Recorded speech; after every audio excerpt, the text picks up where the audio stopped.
So these are the scriptures, all of them, that are presented to us at the beginning of Lent in the Common Lectionary. And the text from the Hebrew scriptures is part of the creation narrative. So what is the creation narrative about? What kind of story is it?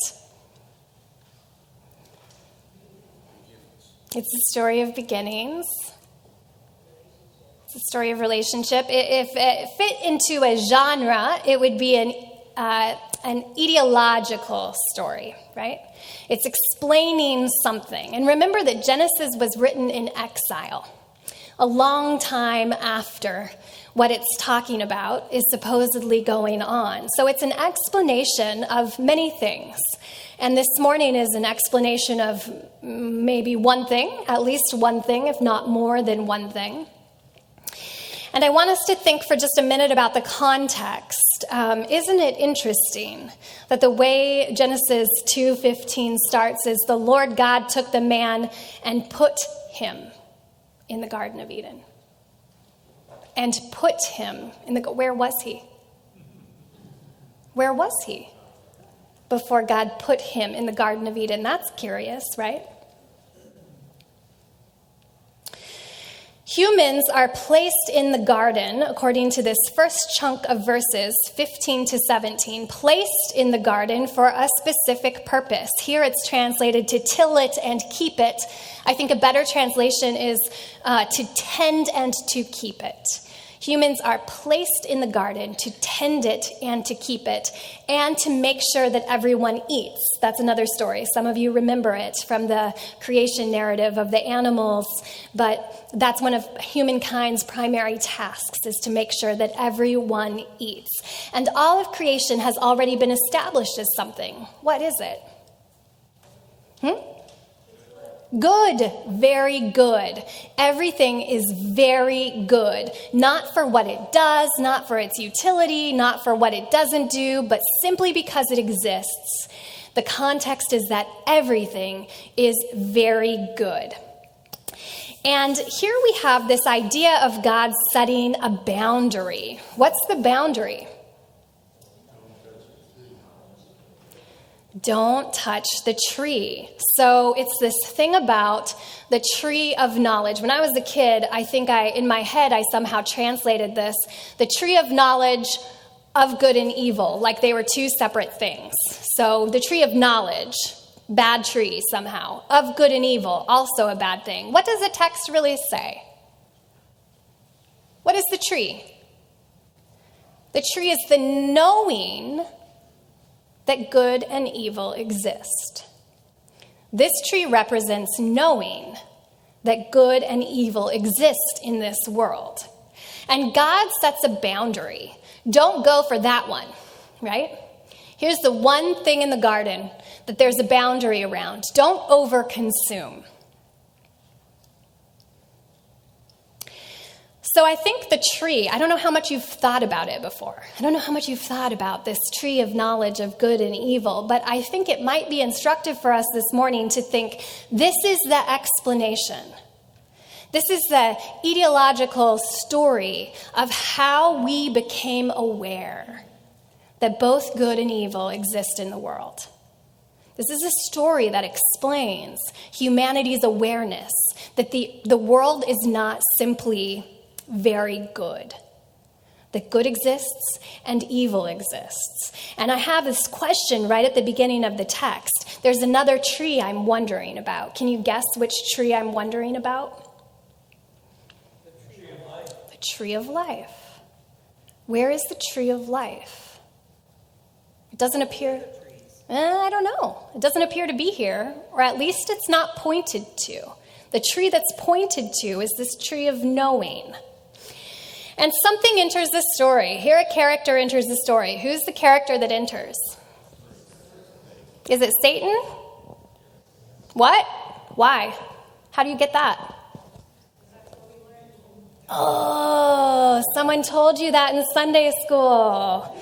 It's not Satan. It's a snake. It's a serpent. Like Aesop's talking fables, right? That's what kind of story this is. It's like Aesop's talking fables. Here comes an animal who's going to impart to us some kind of knowledge, some kind of knowing that we need. So the woman is invited by the serpent, and it's an invitation to mistrust God, right? And here's the point in the story where desire enters.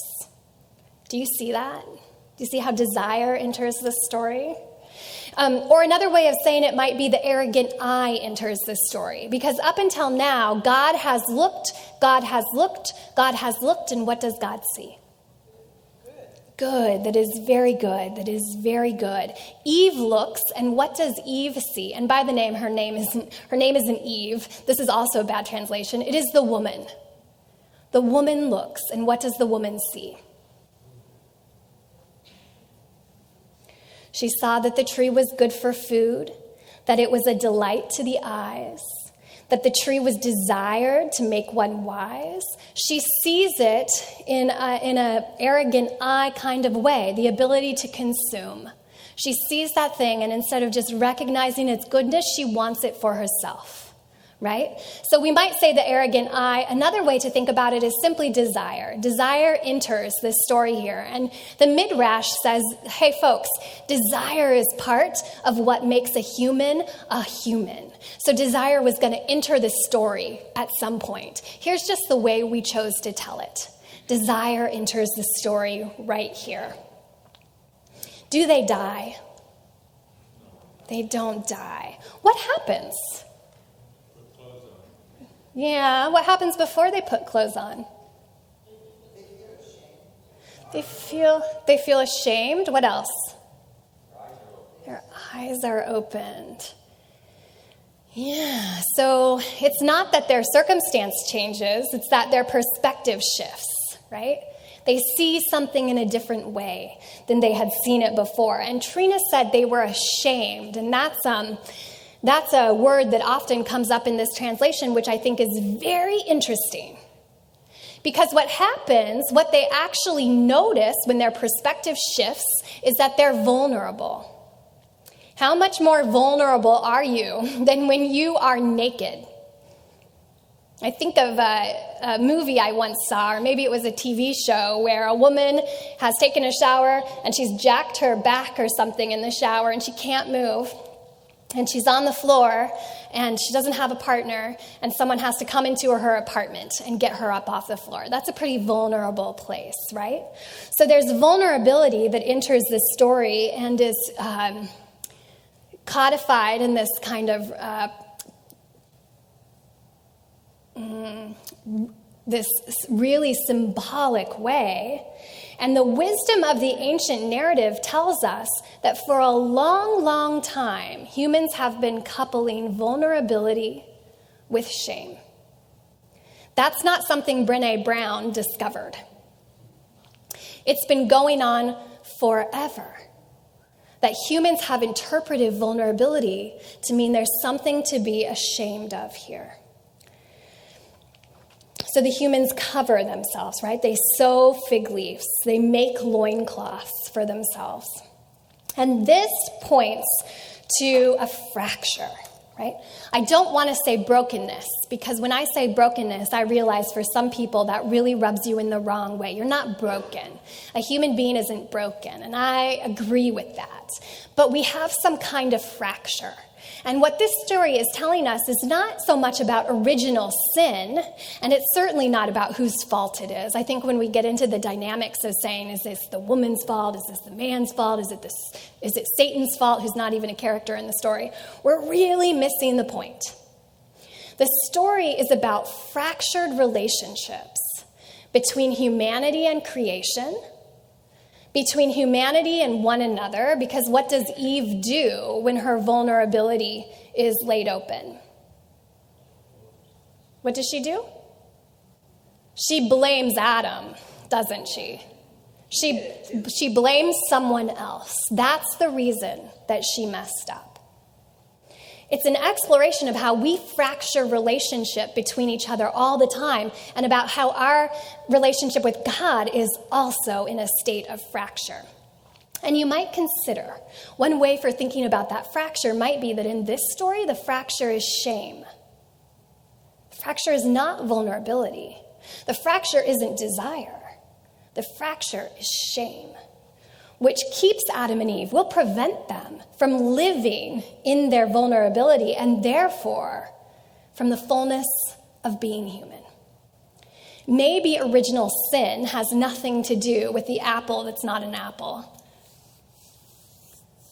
or distrusting God even. Maybe the original sin is that when humans encounter vulnerability, they couple it with shame and end their attempt to live into the fullness of what God created them to be. How did God create the man and the woman? In the likeness of the divine, right? In the likeness of the divine. So when their eyes were open, when their perspective shifted, instead of seeing themselves in the likeness of the divine, they saw something to be shameful about. And this fractured our ability to live fully into our humanity. And I go back to thinking about the tree of life there. Again, where is the tree of life in this story? And how can we partner that fracture with the tree of life?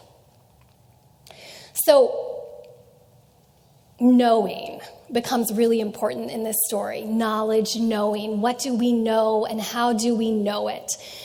The knowledge that good and evil exist. The knowledge that that tree brings forth. It's a particular kind of knowing, right? But I'm not sure that it's a fully developed kind of knowing. I was thinking about when Moses, I thought, how do we even grasp? When did we first know that good and evil existed in the world? Can you think of that for yourself? Because I can't think of it for me, but I know when it happened to my son. So a long time ago, I don't know, Peter, maybe he was 2. This was before the death of the dog. You remember that story, right? So before the death of the dog, there was a conversation about death happening. And I work in a church where death happens, so Moses has never been not aware that death is a thing. And I don't remember what prompted this particular conversation, but we were talking about, death in the way a 2-year-old might talk about death. And all of a sudden, I watched him stop. And he said, "Does that mean that you and Daddy will die too?" That's a transition in knowing.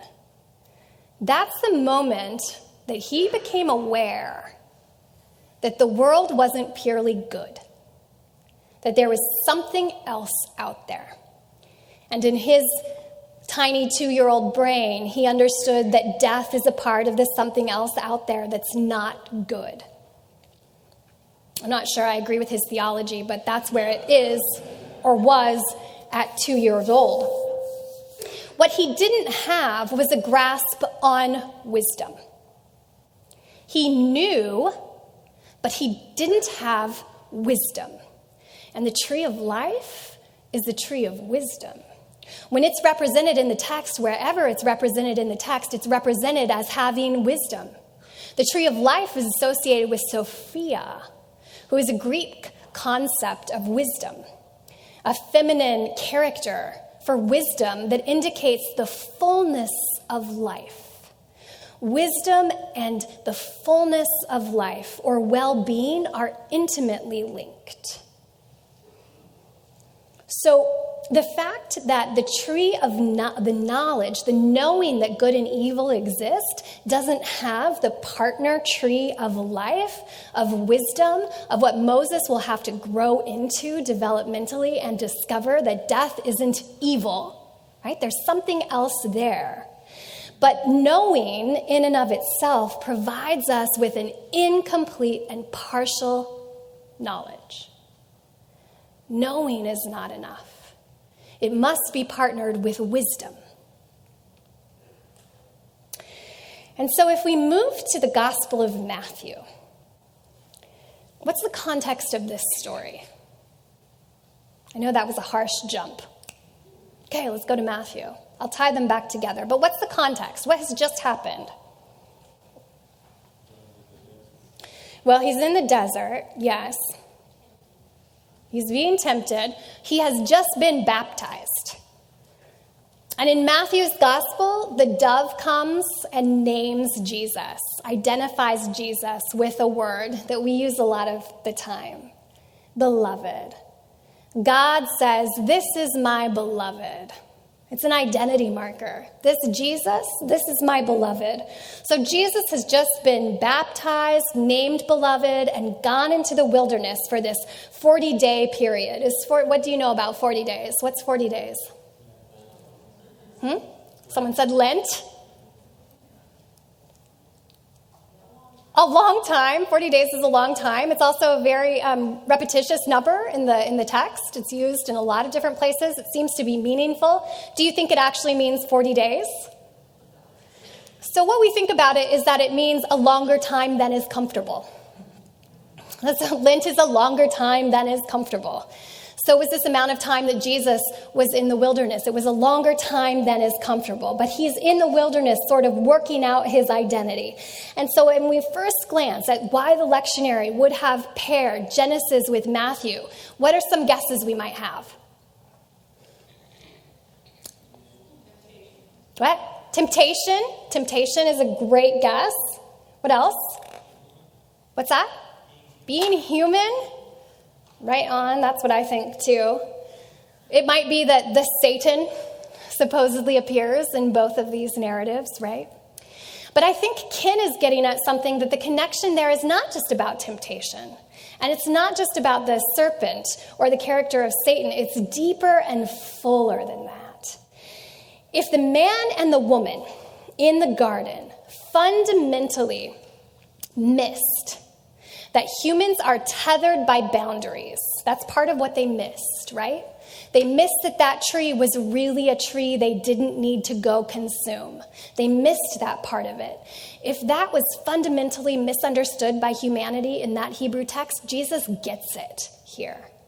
Jesus gets that our boundaries are because we are tethered to one another, to all creation, and to the holy. So these three things that Jesus is tempted with. What's the first? Food. He's hungry, right? He's been longer than is comfortable without food in the desert. Another way to think of that is that he is tethered. He is tempted by domestic security. And the serpent doesn't say, change one rock into bread, right? The serpent says, change rocks. You can change these into loaves. Well, that sounds a lot to me like the story of the manna in the wilderness. The serpent says, change all of this into loaves. But Jesus remembers that to amass more than one's own fair share is against the rules of manna society. That's outside of the way the kingdom operates. So Jesus remembers that humans are tethered to one another, and this is justice at work, right? Justice and enough for all, which is an overwhelming theme in the garden. And Jesus says, no, I'm not going to be tempted by my own domestic security. What's the second temptation? Jump off the cliff. Can you think of what's going on there? What if it's demonstrate your association with the powerful? Demonstrate how powerful you are, how capable you are, how well loved by God you are, that you will be saved, that you will be protected. Prove yourself and your worth, right? Prove it. How many of us spend some time doing that? What Jesus says is that vulnerability is okay. He doesn't need to prove that power. Vulnerability is okay. The third thing is about political leadership, right? Secure this glory. Secure the standing of political leadership so that all of these people and nations will bow down to you. At every step, Jesus says, I will not use my power, my privilege, politics in order to carve out my identity. But if you are the Son of God, the devil has said. If you are who you say you are. Each temptation then invites Jesus to turn away from resting in the simplicity of belovedness, just because he exists, and asks him to prove it. How busy have you been this week proving it? For me, this is a radical reorientation. Every time someone from the neighborhood sends me an angry letter, every time someone says, you can't do what you're doing out there, every time someone says, well, the mayor said da-da-da, or city council said da-da-da, or the county said da-da-da, do you know what I want to do? Begin my defense of why I'm right, why we're right, who's on our side, who do I sound like? I sound an awful lot like the devil in the wilderness saying, yes, I'm going to build my case. What does Jesus do instead? He rests in the simplicity of his belovedness. My internal response, and I don't know where your internal response is. I don't know how your situation and my situation are similar. But I don't feel like I'm enough. I want to prove to you. I want to defend myself. I lack the wisdom. I have a lot of knowing, but I lack the wisdom of being able to rest in my belovedness. So in the garden, I think humanity, for one thing, discovered that lack is a part of the human condition. That we all have this inner voice or inner dialogue that tells us we're missing something, we're lacking something. Humans carry a knowing about emptiness that I think separates us from the rest of creation. A dog is a dog, right? That dog does an excellent job of living into its dogness. But we humans, we sometimes struggle to live into our humanness because we sense some kind of emptiness.